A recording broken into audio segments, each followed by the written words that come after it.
We have some exciting news for you today. Kickstart is welcoming a new general partner, someone who grew a small and scrappy startup to a successful company valued at over $1.4 billion. And now she's taking the plunge into VC to magnify her impact from one amazing company to hundreds of amazing companies. You'll get to hear a lot from her as the show's newest investor expert, but today it's all about her and her amazing lessons learned. Join us in our conversation with investor Kat Kennedy for a special episode of Perfect Pitch.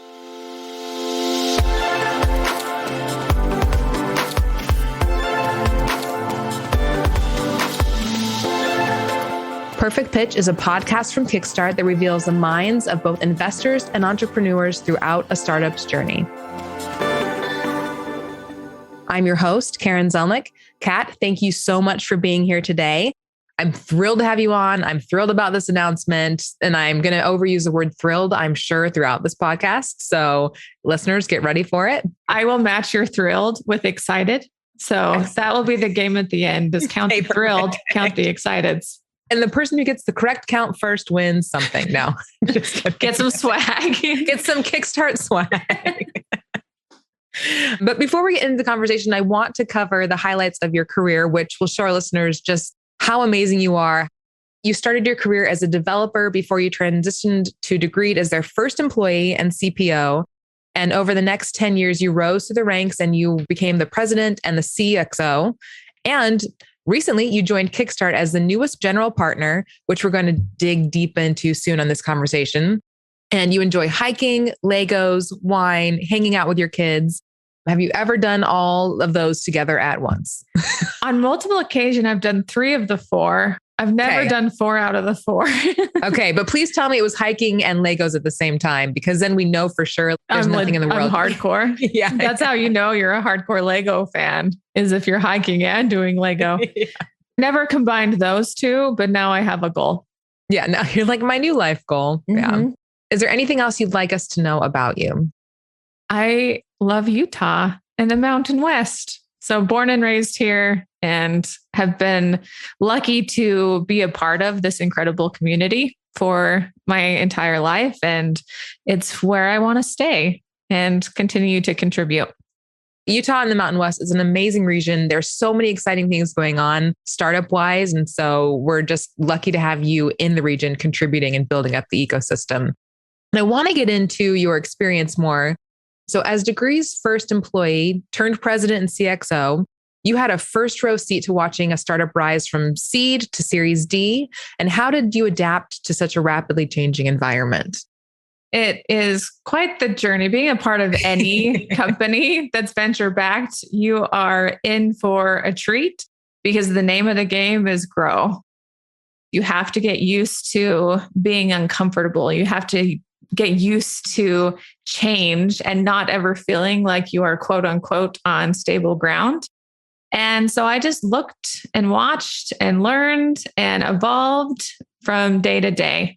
And I was lucky to be surrounded by people who supported me in that and never questioned if I didn't know at the moment, but they always believed that with time and space, I would learn and be able to get to that next phase. And I think too often we think we have to have it all figured out, but the reality is no one does. And the very act of figuring it out is what separates the people who can adapt and grow with the company versus those that will transition out as you go from stage to stage. I just kind of think psychologically of anxiety and being comfortable with being uncomfortable. The only way out is through. There's never a point where you can logic your way through it or study enough to get through it. You have to just, like you said, experience it, keep going, have the space and the support to keep going. And I love that you brought that up. Again, we're so lucky to have you because you're going to bring that perspective into the ecosystem of, look, we're going to give you the space. We're going to give you the support. Yeah, and it's really okay that you don't have it all figured out. If I could go back, give advice to my former self, what I would tell her is speak up. It's okay that you don't know right now. Say the things that you don't know. Ask for even the things that you don't know that you don't know. The beauty of bringing investors to the table is you have a group that are literally there to ask those questions to, because they've seen it multiple times. They can give you good responses, and you should feel safer in having those conversations than I would have assumed when I was early in my career. Having those conversations, it enables you to grow. And so never hesitate from asking. It doesn't make you look incompetent. It actually does the opposite. People who are secure and can ask are most of the time the most competent and confident as well. I love that you hit on that point. There's nothing incompetent about turning to that and wondering and being like, what don't I know? So yeah, I have an executive coach, and he often advises me to sit with emotion and analyze the emotion, not to react. If we're feeling nervous, if we're feeling anxiety, there's something that is causing it. And so facing emotion with curiosity and taking the space to be curious and dig deeper and naming that for yourself often helps you sort through so much, even on your own. If you can name what's causing you the anxiety and be curious about it, then it's much easier to resolve it versus on that ever spinning rat wheel of trying to just fix anxiety. Nah, you'll just get more anxious if you allow it to continue to spin. Yeah, it really snowballs like crazy. My coach always says, name it to tame it. I have that on a little note, name it to tame it. And it's amazing what it can do. For entrepreneurs listening, can you share insight on what it took to scale Degree? You mentioned the support, you mentioned having the community around you in the space, but looking back specifically, what did your team do that was key for the company's success? What did you do internally together? To scale, you need sure foundations. And from the beginning, we were lucky to have a founder that is incredibly principled. He is principled in how he makes decisions. He is principled in how he leads.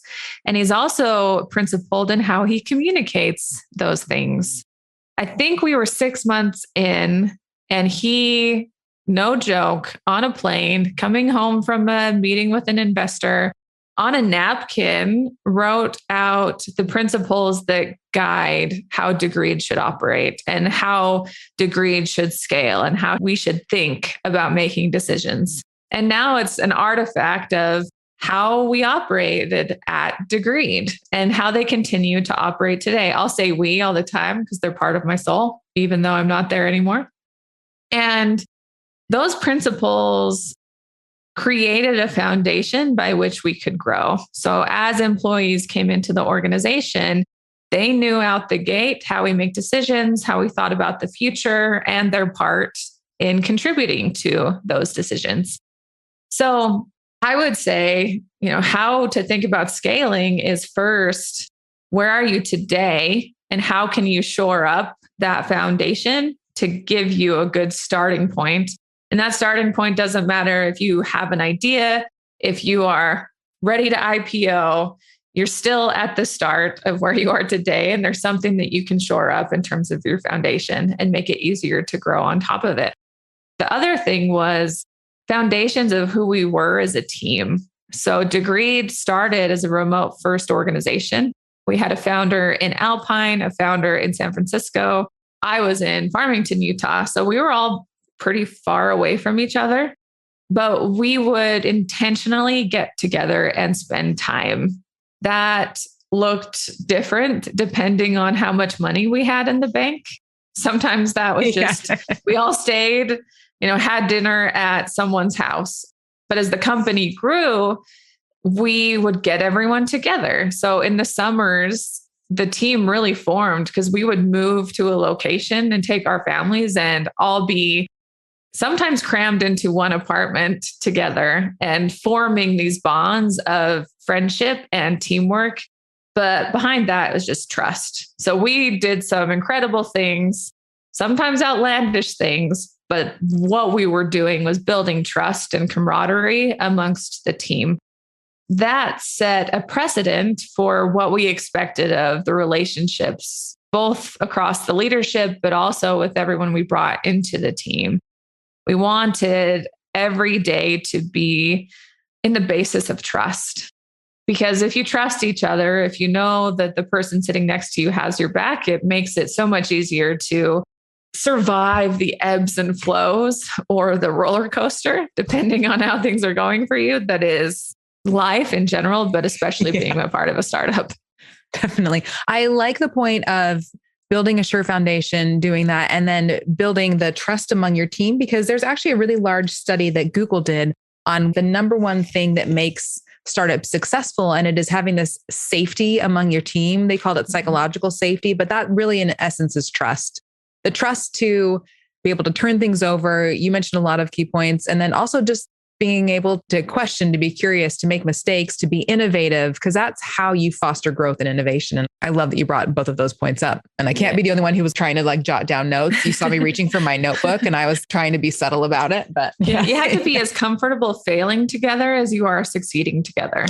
The team that I was with early at Degree, we say that we were in the trenches together and nothing formed a bond quite like being in those trenches.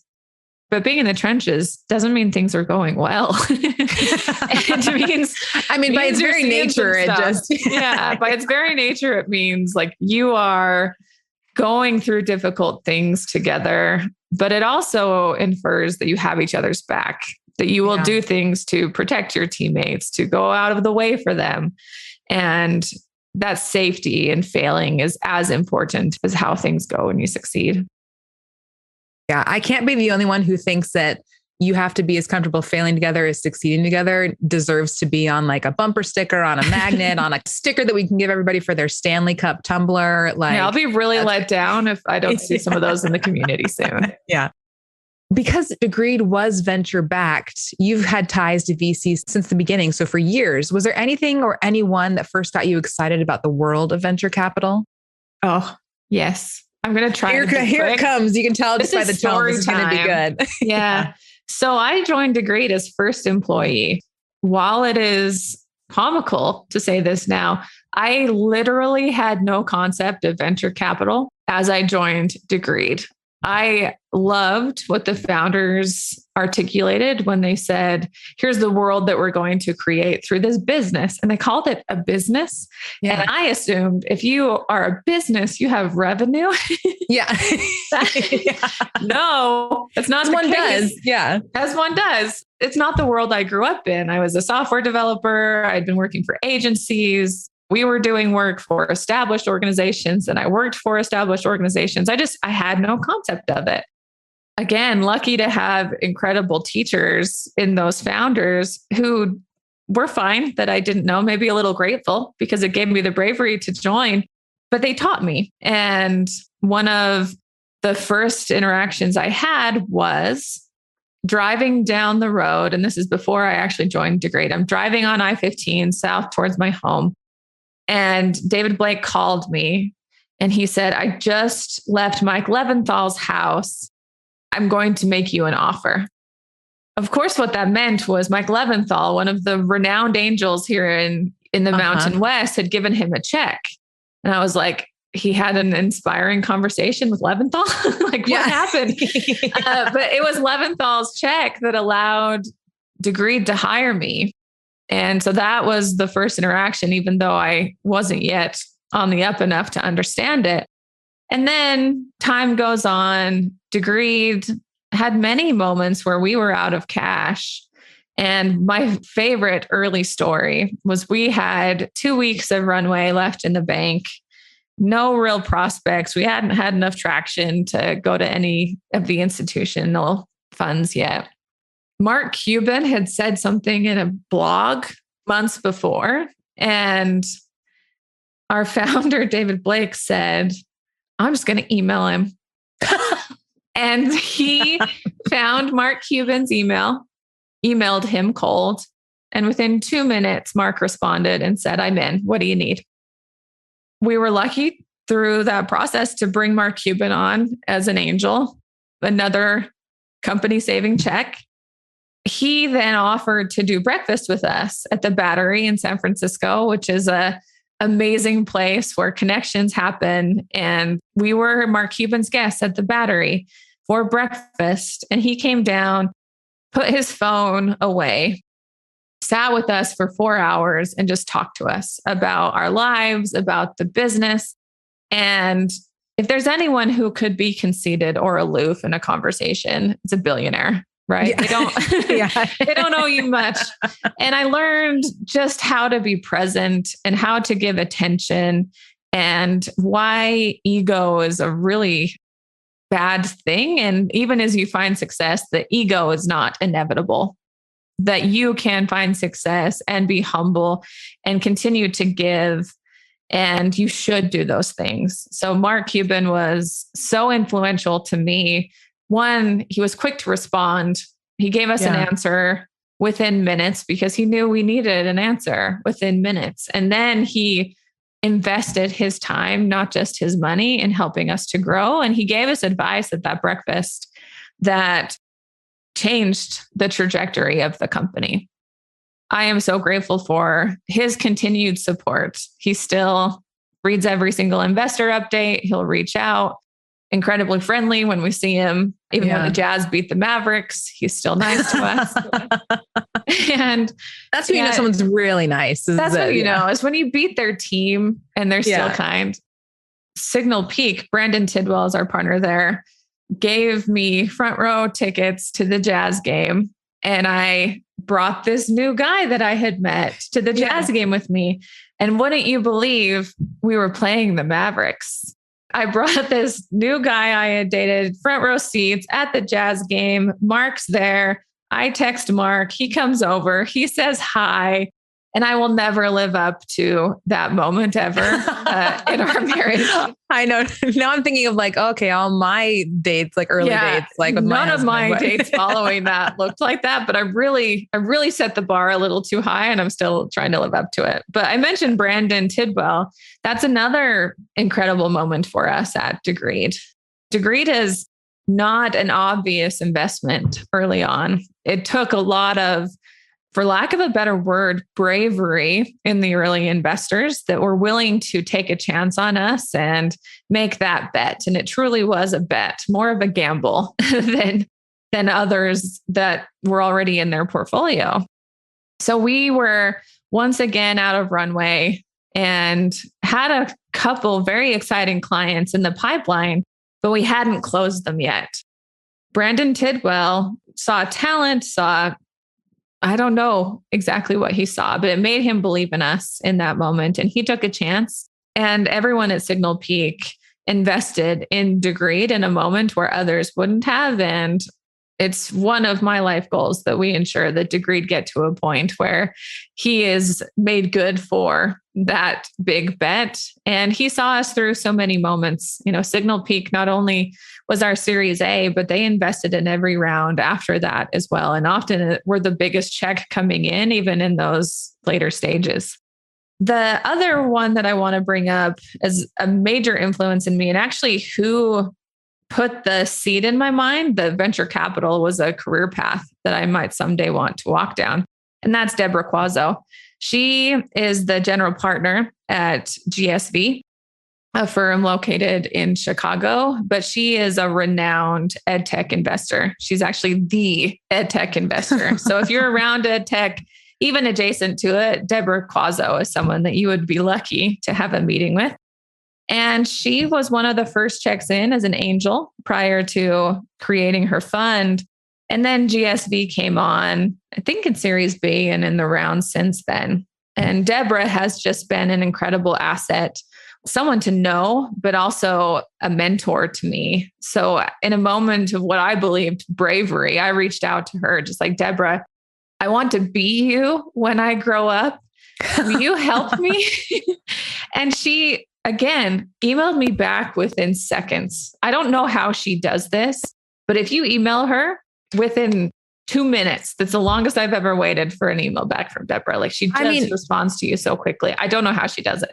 Honestly, I'm going to let you get back to Deborah in just a second, but part of this podcast is really making me feel ashamed about my inbox because you've got Mark Cuban and you've got Deborah and they're responding in seconds. And I am just like, I'm just trying to get to inbox 0 and I'm failing. Like they're so responsive. It's really impressive to me how they do it. Yeah, it's really impressive. But yeah, continue. I hope to emulate it one day. Day. And then also too, what I'm learning from this discussion is that just cold email people, because that's what, David Blake did that. You did that. I'm just like, okay.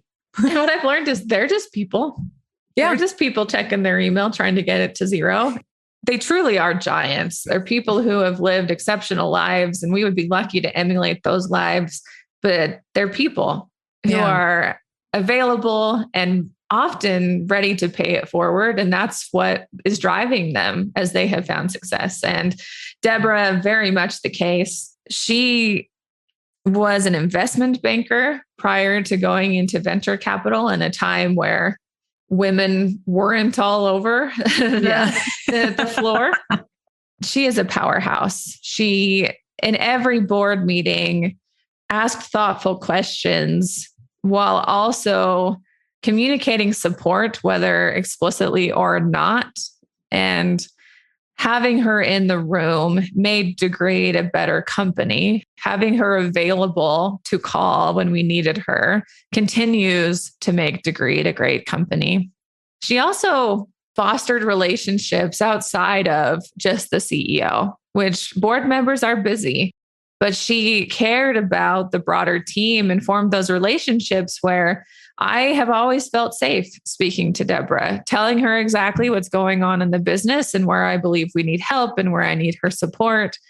And she does that not just for me, but when you go to her conference that's combined with ASU, it's called ASU GSV, you will hear people talk about how Deborah changed the trajectory of their companies. And impact is a core principle of mine. So as I watched Deborah operate, whether in the Degree boardroom or at her conference or in one-on-one conversations with me, the impact that she has across the nation and truly the globe at this point just cannot be completely stated. It is incredible. And I wanted to emulate that in some way. So I would pick her brain about her career path, how she got there, what I could be doing, the choices that I had in front of me. And I was lucky to get on the venture path even sooner than I anticipated. And the first person I called was Deborah. Oh, that must have been an amazing conversation. Yeah. You said that she was able to ask questions while communicating support.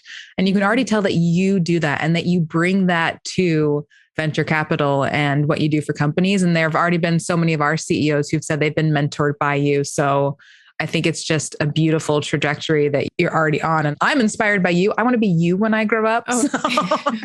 Thank you. I want to jump back to one thing that you said, Kat, and you had said that Degreed was not an obvious investment from the beginning. And I think so many founders and so many people, they face that. Their company is not an obvious investment. And so I would love to know what advice you have for them, any insights on how they can communicate the vision and what could be with their company so that investors will hop on. If you hear the name David Blake, quickly following that is visionary. Okay. There's a world that he believes should be created, and he feels responsible to do work to create that world. That is very important, to have that type of vision, to believe in the world that you are going to create, even though the path in which to create it might not yet have revealed itself. And as we went out to fundraise, that is always how we led. We led with the vision. We led with the world as it should look, and then presented what we were doing to create that world. But early on, it didn't have traction. Be very kind. The world was not yet built. The world was not yet there. It was just a glimmer in our eye that one day we could create it. At first, we thought this is a consumer company. And this was in the heyday of Twitter getting immense amounts of capital. Facebook was in the same boat. Like in 2012, we were in a very different world on expectations of consumer companies. If you could get to scale in terms of users, there was a belief that monetization would come after. And so we attempted that, and we had around 250,000 users. So decent traction, but not enough to fundraise off of. So we pivoted and found traction in the enterprise space, but traction didn't mean money. And so my advice to founders is traction can be defined with how you're actually finding traction. It doesn't have to just mean revenue. As you're speaking to investors, progress is traction. Progress can be communicated. Exposing what you're going to do to create that world means citing the wins along the way that continue to make you believe that you're going to get there. And our traction at that time was we had been reaching out to HR leadership cold via LinkedIn, asking them. There we go with those cold emails again. Yeah, cold emails. SDR training is the training that we all need. You just need to email, make that call. And so they would respond to us and give us feedback, say what they liked, what they didn't. And we were having those calls based off of a prototype. And this is a prototype before the days of InVision or Figma. It was a clickable PDF that we were putting in front of those HR leaders and getting their feedback. So we documented the feedback. That was the traction on which we raised our Series A. There were a lot of people that said, no, come back to us when you have revenue. And I don't fault them for that response. But there were also those that saw, well, once this thing does catch, it's going to be quite promising. We were having conversations with Fortune 50 HR leaders, the people who had the ability to control the budget, make the decision. That is who was responding. And I believe that is what Signal Peak and Brandon Tidwell caught on to, that if this does work, it's going to scale quite quickly. And that's exactly what happened. If we had only spoken to revenue and not those other proofs of traction, Signal Peak wouldn't have invested in this either. My advice to those who haven't yet found the revenue traction that they believe is necessary, take a look inside and see what proof points are still giving you and your team hope and speak to those. You mentioned that there were a lot of people who did say no, and you don't blame them. You don't fault them for that. So one, don't be discouraged by all the no's, because you are going to find people, you're going to find investors who see the vision with you. And those are the investors you want anyway. You want the people who see the world that you are building and who are as excited about it. And I think we've spoken before on this podcast about the importance of choosing your investors carefully. So that really resonated with me when you said that. And I do think it's really important that you highlighted that there are other ways you can define success and find traction. And I think that's probably going to give a lot of our listeners some hope. And so I'm grateful that you pointed that out, because so much of venture capital is not always obvious from the beginning. So, yeah. And just speaking to the reality of where you are, there seems to be this pressure of to hype it up, right? Hype it up. We're killing it. We're doing great. Everything's perfect. Here's the reality. Investors see everything. They know no one is killing it.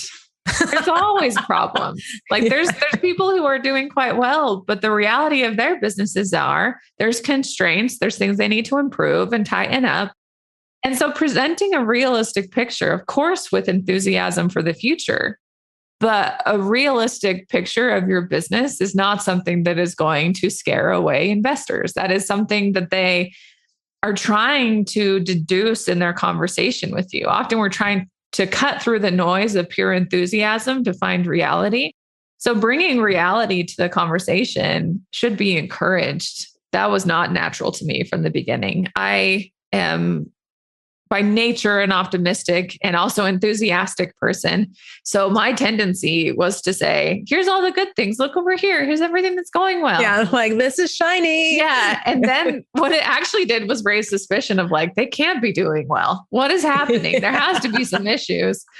So coming, of course, with the reality and enthusiasm for the future, but just do it authentically. You don't have to put a face forward for VCs. We are people too. And just being your authentic self will actually save everyone a lot of time, because that empowers you to find the right fit for who you are authentically as a leader, as a business. And great investors engage the same way, and it will save you a lot of time in what is a difficult process. Fundraising is hard. Fundraising is time consuming, and you want to be focusing on your business. So I would encourage you to engage authentically, because when we're authentic, it saves us energy. So I feel like what everyone should be taking from this is that you can just take a big, deep breath and then let out a really big sigh and forget putting on that front of everything is perfect. Like let that weight go So really, you're just a breath of fresh air, Kat, is what it's like. it's okay. We're just people. Yeah, we're just people. And that's another sticker. We're just people. We're just people. You're a very experienced, knowledgeable executive. And I imagine you had a variety of opportunities to you as you started to kind of think about maybe making a transition, or maybe I want to do something. So why Kickstart? I was on a good track to continue to grow at Degreed and learn and see that thing through to whatever her exit trajectory is, which I believe to be a really exciting one. I had supported the board, and I know they would have liked to see me stay there, continue to learn and grow into another role at some point in the future. But I also had this itch to get on the other side of the table and to have impact broader than one company. That's really the most rewarding part of being a leader, is knowing that you are influencing and helping people in their day-to-day life. That was the hands down best part of my job as a leader, was just helping other people and supporting them through it.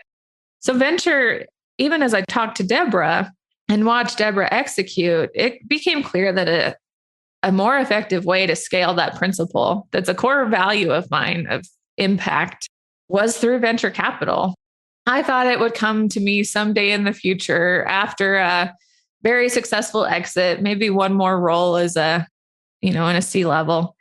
But Kurt here at Kickstart reached out to me. It was 3 years ago now, over 3 years ago, for breakfast, and talked to me about what Kickstart was up to, how they were thinking about growing the team, and really got my mind running on, well, wait a minute, this might be a possibility for me soon. I might be able to make this jump sooner than later.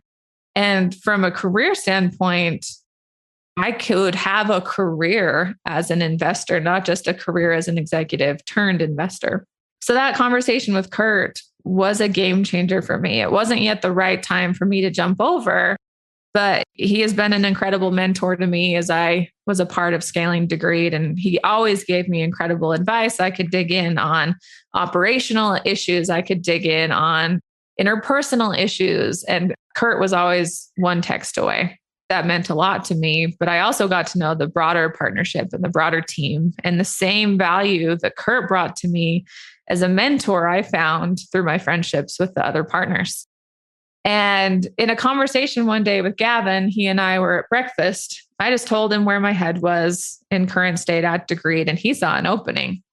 He's like, here we go. He might be ready to make a move. And he said, well, Kat, we're still looking to grow our team. We've just been waiting for the right person. Is now the time that you make the move into venture capital? There's so few moments in our lives where we have vivid memories that we can recall. That breakfast with Gavin is a vivid memory because he put that question to me. And I said, yes, actually, it is the time. And I felt it in every part of my being that now was the time for me to make the move. And as I spent time with the team, and they really decided they wanted to bring me on as a partner to them. Yeah. Every interaction, it brought energy to me. It brought value to me. I walked away feeling like I had grown from that interaction. I talked about engaging authentically with investors. In every interaction I've had with any member of the Kickstart team, it is authentic. It is clear the team feels safe with one another, that they are actively working to make the founders they support feel safe and supported. And I couldn't have asked for a better environment to plug into. And I felt really honored that initially Kurt and then the broader partnership and Gavin gave that offer to me, because I know I will become more of what makes me a great leader through interacting with the team at Kickstart. So that's why Kickstart. Also, I did a lot of diligence on them externally, and every founder that I know that is part of the Kickstart portfolio, they start out with, they are great. They are helpful. They are supportive. In board meetings, as they contribute, they're asking the right questions. They are not showboating in the boardroom. I call them when I have a problem. And as an executive, you can't ask for anything more from your investors. Your investors providing value versus being a check that you have to go through every quarter, like that is a completely different experience. I think the importance there is you find a team that you feel safe with and that you resonate and that does match where you want to go, your core principles and those things that you are looking to build and to grow. You can't go wrong with any of the funds here in Utah. You truly can't. Yeah. At each and every one of them, there's different perspectives. There are different partners. Like you can find a fit across the different funds. And the wonderful part of working in venture capital is we all know each other. We all work together. We all collaborate together. And so, of course, we love Kickstart, but we are huge fans of everyone else as well. And it's like dating. You find your fit. And your fit is going to be different for every founder, but like you are engaging in what will become a 10-year, sometimes 10-year plus relationship. And everyone that I have been lucky to come to know and learn from in the venture capital community here, they just want to help. They want to contribute. But finding the one that's right for you is very important, just like dating. Yeah. Dating is such a good, dating. Like you talked about fundraising be a painful process. It's way more fun than dating. Yeah. Dating is a brutal process. So there's that. But yeah, I really do like how ecumenical everything is sort of in this.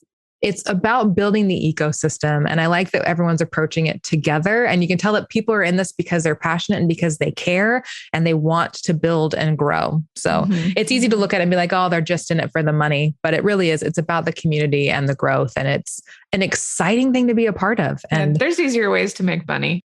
Yeah. There's easier ways to make money. Faster too, right? Faster and easier ways to make money. So don't assume that that's why people are in it because they're all bright enough. They could make money in easier ways. Startups are not easy. Driving them. Yeah. Startups are not easy. And Kat, we have a question that we like to ask everybody on this podcast. So I'm going to ask you, and that is, what is an effective practice you've implemented in your work or personal life that you think has had a great impact on your success? I've already mentioned him, but I have a coach and I've had a coach for 5 years now. I pay my coach to make me better. There are so few relationships where you can be completely selfish. But I'm paying for the time for me to be completely selfish. And he is invested in my success. He gives me a space and feedback that would be tough to hear from other people, but that I desperately need to hear if I'm going to improve and get better. So whether that person is your partner or a peer or your manager, just finding a space where you truly can be vulnerable and get feedback in that space is how I have been able to improve. We have coaches for athletes. We have coaches in so many realms of our lives. Why would we not have coaches in our careers? So find your coach in whatever form that makes sense to you. Yeah, that's so true. You have piano teachers, you have athletic coaches, you have teachers in general in life to teach you how to do math and reading and writing. So yeah, a coach just makes sense. And we've had other nobody knows what they're doing. Yeah. No one has it perfect. Like the most successful CEOs, they have a coach and they're getting better all of the time because they have a coach. You don't have to have it all figured out. You don't have to be perfect, but you should be working toward it. You should be striving to get there, and getting someone by your side that can help you get there, at least for me, has been very, very critical. You started out with approach things with wonder and curiosity and have that space to not be perfect. And then you brought it back with the coach. That was amazing. I think the theme too of this podcast is space, like space to grow and to learn and to be curious and to invest in the community and make sure you're building that for yourself. So thank you so much for all you brought today to the podcast. Thank you for all you do for the startup ecosystem in general. I'm thrilled. Again, I'm so thrilled to have you as part of the team and to have had you on the show today. So thank you. Thank you. And I'm excited to be on the team. All right. Thanks everybody. And of course, thank you for listening as we dive deep into what it takes to create a perfect pitch. If you want to learn more about our investor, Kat Kennedy from Kickstart, we'll have a link to her profile and a longer bio in our show notes at kickstartfund.com. You can listen to more episodes of Perfect Pitch wherever you listen to your podcasts. And if you like what you're learning, leave us a review or rating. We'll be back next time with more insights from entrepreneurs and the investors who fund them. So be sure to subscribe so you don't miss a thing.